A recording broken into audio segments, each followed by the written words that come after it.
Hey, good evening, guys. This is a week. I did the session last week on NoSQL. So I thought, as a follow-up to our discussion last week, I should do a quick demo on, on setting up NoSQL and also a demo of running it, in real time. So as we discussed last week, the things that we covered in last week's session were really about key aspects of relational databases, how it compares vis-a-vis that of NoSQL. We also looked at different types of NoSQL technologies. We looked at specifically one or two technologies in detail in terms of their architecture, in terms of use cases. We looked at where you should be using NoSQL technologies, where you shouldn't. So anyway, as a follow-up to that, I will be I'll go through certain examples in this demo. So to start with, if you can go down to mongodb.com, we'll do a quick MongoDB setup. If you go to the website mongodb.com, if you click on the downloads link, you have access to various tooling of MongoDB as well as the server setup. If you click on community server, you get the downloadables for installables for all the different environments that exist. Once you download that, you should have something like what I have in my laptop setup. So you should be able to get a MongoDB folder, and here you'll be able to find a binary folder where all the binaries are kept. Now, what we'll do as part of this exercise is set up a server and then set up a cluster.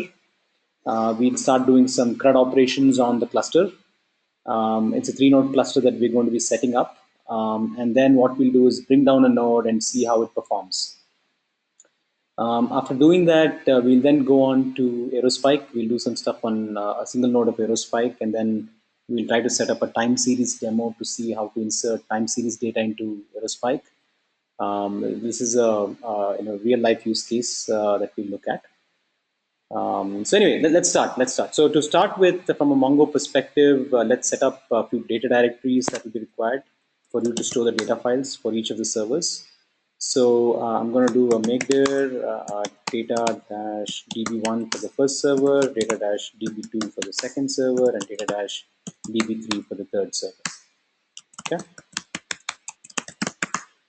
Let's create 6 sessions, terminal windows, 3 for the servers and 3 for the clients. And let's start each of the servers. To start each server, I'll be using the binary called MongoD. Now to pass, for this we'll have to pass the DB path as to where we're going to be storing the data, in this case DB1. We're going to be looking at a port. We look at a port 5001, and we'll consider a replica set name. Replica set is nothing but the name of the replica, so now the name of the cluster that we're going to be using to set up the cluster. Let me copy this so that I can copy paste it to the other nodes, and let's start the server. Okay, I can do something similar for the second server. The only difference is I'm going to be pointing to a different database path, pointing to a different port, and the same replica set name. Okay. Let's do likewise for the third server. We'll use a DB path of DB3 and then port of 5003, and we should be good to go. All right, so what this does is it starts the 3 servers, as you can see. Now we'll go to each of the clients. So to run the client, in this there's a binary called Mongo. So what we'll do is we'll run Mongo, and you'll have to run it with a port. So as you rightly saw, we set it up in port 5001. That's the first server. So going to the client of the first server. We'll go to the client of the second server as well, just to make sure that we're doing this the right way. And let's do it for the third server as well. Okay. So now, obviously, the cluster is not set up. So I'll have to start the first node that I have in the cluster. There's something called RS. RS is an object, and this is a replica set object essentially. I can do rs.help to get the different commands that exist for this particular object. The first thing you'll have to do is to initiate a cluster. So I'm doing initiate. When I initiate the cluster, it will start a cluster with a single node. In this case, the default node that I have running on 5001 port. Now, once I do that, I'll have to add the other nodes in the cluster. So I'll do an rs.add and specify the port that I want to add. As you would have seen, this is the other port that I had the server running, and this is the third port where I have the server running. Now, if I do rs.status, which gives me a status of the cluster, you will find that 5001 is the primary, 5002 is the secondary, and 5003 is another secondary, right? So now the way to see the different databases that exist is to run a command called show DBs. So it shows that there's only one database called local. Let's create another one called test. So you say use test. And then for this particular test, which is what it's pointing to, I say db dot the collection name or the table name. I'll call it call, and we do an insert, the command which is insert, and I insert a column called name. And the name, let's call it as, make it simple and call it as test. Okay, you specify it in the power braces because it's a document. Now if I do db.call.find, you will find this particular document with a ID which is auto created using an object ID and the name test. So this is the primary. If I go to the secondary node and if I say show DBs, it's going to throw an error because by default you can read and write to the primary alone. So if you want to read from the secondary, you'll have to use rs.slaveok, command called slaveok, and then you'll be able to say use test and db.call.find like we did in the other server, and you'll be able to get the document that you had inserted in the first server. Okay, likewise here I'll have to run the same command, so let me just copy paste this, and then we can do db.call.find here too, and you'll see that the document exists. Okay, so the question that you might have is, how did this get inserted from the primary to the secondary? And for that, you'll have to go to the other database called local. Let me say show DBs, and you'll be able to find something called local. And then you say use local to point to this particular database. I say db dot, let's say show collections. I want to see the tables in this database. There's a table called oplog.rs. So I say db.oplog.rs.find. And here what you find is essentially all the transactions that have gone through to this primary node.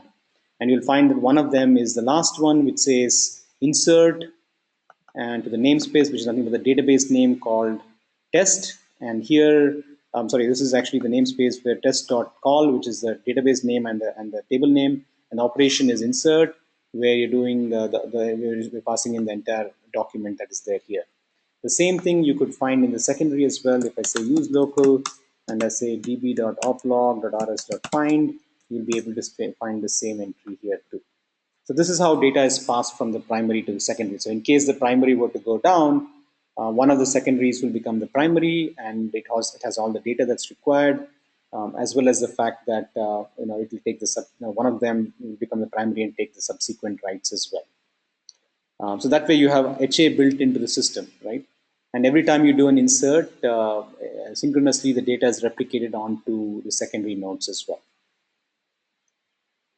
All right, so let's kill one of the servers just to make sure and find out what happens to the cluster. Now this node called this node on 5002 is the secondary yet, so it's still. We'll see if it continues to be the secondary. Still there. So it takes a little bit of time to detect the fact that the node went down. Now you can see that it's changed to primary. So 5003 has become the primary. 5002 continues to be the secondary, and 5001 is not reachable. It's not healthy.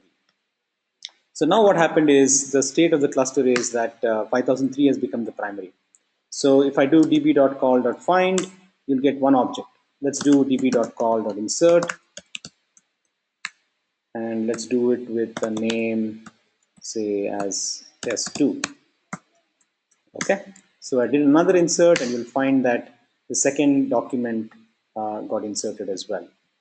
To make sure that everything is working fine, let's do use test in the second node, the secondary node, and say db.call.find and you'll find both the documents here too. So the server is up and running, the cluster is up and running despite the fact that one node went down. Obviously, it took some time to identify the fact that a node went down, but once it identified that, the cluster reformed with a new primary and the inserts continue to happen. Now, mind you that in Mongo, it's a majority architecture, which means that majority number of nodes need to be running for you to be able to form a cluster and for you to be able to continue to do writes. You can do reads even when two of the three nodes are, even when you don't have majority nodes running. But for writes, you certainly need to have majority nodes running for you to be able to do writes in MongoDB. Okay, so it's a very easy way for you to set up a replica set in Mongo. As I said, this replica set is really a local cluster. I mean, sometimes you can have some nodes outside the DC as well. So you can set up nodes with 3 nodes where 2 nodes are in one DC, third nodes are another DC. Or you can set up 5 nodes where 2 plus 1 plus 2 you could do across data centers. If you want to partition the data and scale, say based on geolocation or what have you, you have to use called sharding in MongoDB, and you'll have to partition based on a partition key. To set it up, you will need to set up metadata through a config server. You will need router process called MongoS, and you also need to set up the local shard. So each shard is like a replica set that you already set up, and you should be able to get it up and running. It's slightly more complex to set up a shard, but you could use a lot of tooling to do it for you. Okay, so that's a quick demo of how do you set up Mongo and how do you get it up and running. Now, after this, let me quickly try to get Aerospike set up so that I could show you Aerospike working as well. Let's see if we can do that. Let me just kill all the processes that we have running to start with. Okay. Give me a second, please. We should be good with this. Yep. All right. So now let's go to Aerospike. And to download Aerospike, I'm running it on a Mac. So for Aerospike to run on a Mac, we'll have to do a Vagrant download. You'll have to obviously first set up Vagrant. And through Vagrant, you can you can run a Aerospike virtual machine where you can set up a node. You can also set up a cluster, and very quickly you can have it up and running. In fact, compared to Mongo, to set up an Aerospike cluster is very easy. You don't need anything called a replica set. You don't have to synchronize anything. All you have to do is download and set it up on 3 separate ports, and you should be up and running. You can run it in. You can run a cluster within Aerospike in 2 modes, in a unicast mode called Mesh, or in a multicast mode called multicast itself. So once you do that, once you set it up as per the instructions in this particular link, and mind you, all this is detailed in the mail that I had sent to Professor Venkat. Professor Venkat has already sent you the details of Aerospike installation, MongoDB installation. Some of these are slightly dated, but you should be able to figure out the latest version to install. All right, once you download the Vagrant machine, what you have to do is, let's again increase the font size. And we have to go to the Aerospike VM. Okay, you'll find that there is a Vagrant file. And the first thing to do when you set up Vagrant is to bring it up. So let's start off the Vagrant.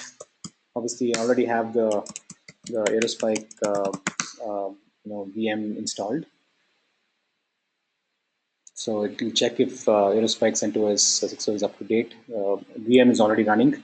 So now I could do an SSH to the box, to the VM box. And once I go there, I can do an AQL. AQL is similar to SQL, guys. It's very similar to that SQL in the relational world. But before I do that, let me also try to set up the demo that I was alluding to, right? So if you search for Aerospike and say time series on Google, you'll be able to, the first link that you get for saying modeling time series data for top performing stocks, if you click on that link, it opens up a blog that I've written on modeling data for time series and a specific demo that you can have up and running on your laptop. Go to the GitHub link at the bottom of this page and just clone the link. You typically do a git clone, as you guys would know. So let me open another window. You do something called git clone with the URL that I have here. Once you do that, you will have something called Aerospike time series demo. Go to this folder and you'll be able to see some files out there. As per the instructions in the README, you will have to build the package using Maven clean package.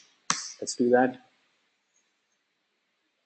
So it compiles the code, and you'll see that the build is successful. After we do that, and before I run this, I just wanted to show you the instructions that help me, right? As to how to figure things out with this. So what you have to do is run it with -l, Java minus jar, and run it with -l. It will show you the commands that you could use while running this particular demo. What we will take is the one that's here, which says essentially what it does is it will load the data for these stocks: Apple, IBM, Oracle, Microsoft, and Cisco. For the last 5 days, we'll take 5 days instead of 2 days. And then we'll read the data and find out the top performing stocks for that period. So essentially what it does is it will assume that you bought the stocks 5 days back, and it'll take the latest value and tell you what's your stock position, which stock has done the best. Okay.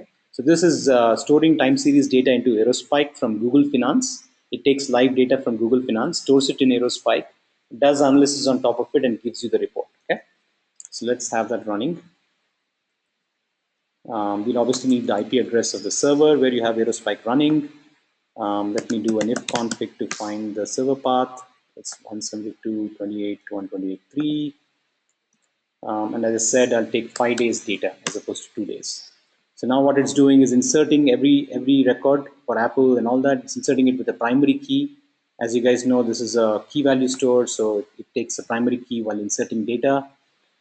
So after having inserted the data, what it gives you is a report which says, and let's just go up, right, in terms of the data that's there. For each stock that is there, as I said, IBM, Apple, it inserts the data, reads the data for each day, as you can see here for each day, and it gives you a report of what's the average value of the stock, what's the maximum price, what's the minimum price during the period for all the stocks.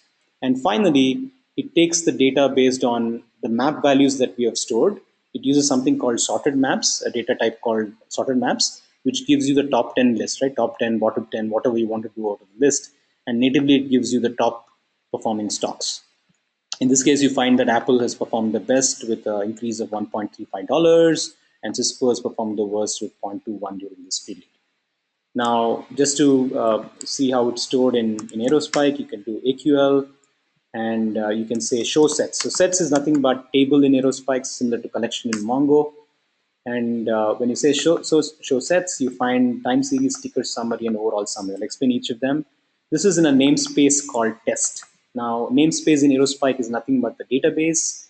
So like SQL in Aerospike, you can say select star from test, which is the database name or namespace name, dot time series. So time series is the set which has data of per stock. So all the data that comes in, the real-time data that's coming in from Google Finance, it stores it as a record. Each of them is stored as a record within Aerospike. And then after that, what it does is it takes each stock and finds the ticker data for each stock, right? And finally, it takes the overall summary that you saw. So let's just run that. So let's take overall summary. And here we can give where like you give in SQL, and we'll give it a primary key that was inserted during the run of the application. You get the dump of this. You can run it with the primary key that is displayed here. Because by default, when you run it in Aerospike, you don't get the primary key. The primary key is not persisted on disk. The primary key is stored in memory. So unless you know the primary key, you won't be able to retrieve it when you say select star from. It does a full table scan where you do select star from without a where clause, but you won't get the primary key unless you explicitly ask it to store the PK. So in this case, I've given the PK, and you find that exactly what I mentioned, right? 0.59, which is the Oracle performance, IBM 0.45, Microsoft 0.56, whatever. So there's some, that's the final output of whatever we ran as a stock. The best performing stock is Apple with 1.35 over the period. So what you saw hopefully in this demo, guys, is the power of Aerospike, the power of it to take real-time data, store it in Aerospike from a time series perspective, do the analysis on top of it, and quickly give you a response in terms of what's the best performing stock. So as I said the other day, key value databases like Aerospike, they're great for high throughput, low latency, mission critical applications where it's all about speed. So, for example, fraud detection, any HTAP, that's a hybrid transaction analytics processing use case, payment use cases, user profile use cases are great for Aerospike and the like. When it comes to Mongo and document databases, they're great when it comes to reads. Typically, writes they're not very performant. So essentially, you would use them in content management solutions and customer 360 use cases. So that's where you would use them. Um, so yeah, that's pretty much it, guys, from a demo perspective. As I said, the mail that Professor Shankar Venkatgiri has sent, you can certainly download the various things that I pointed out to. If you have any questions, feel free to reach out to me at avik@aerospike.com. You can send me a mail. You can also reach out to me on Twitter at avikshit, or you can also reach out to me on LinkedIn at avikshit Bhushan, on LinkedIn. So thank you so much, guys. It was great doing both the session and as well as the demo for you guys, and looking forward to any questions that you might have. Thank you so much, guys. Have a good one.